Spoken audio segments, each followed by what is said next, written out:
Hello, kumusta po kayo? Sana po ay nasa mabuti kayong kalagayan. Let's talk about fatty liver disease.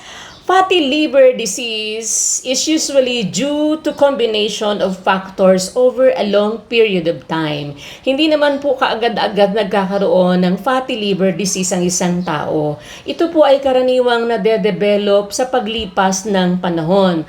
Ano po ang mga pangkaraniwang dahilan ng pagkakaroon ng fatty liver disease? Una, being obese or overweight. Yung mga sobra sa timbang. Lalo na po pagka lumalaki na yung tiyan, ano?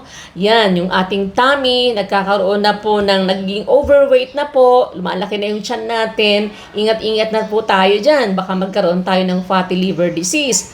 Tapos, yun pong nagkakaroon ng diabetes, yung type 2 diabetes or diabetes mellitus or insulin resistance na sinasabi nila, yun po, isang common na reason din daw yun kaya nagkakaroon ng fatty liver disease.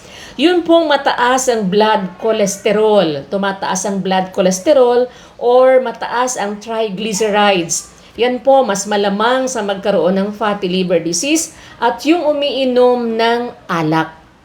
Kaya, iwasan na po ninyo ang pag-inom ng alak kasi baka magkaroon kayo ng fatty liver disease. Sana po may natutuhan kayo. Don't forget to comment, follow, and share. Maraming salamat.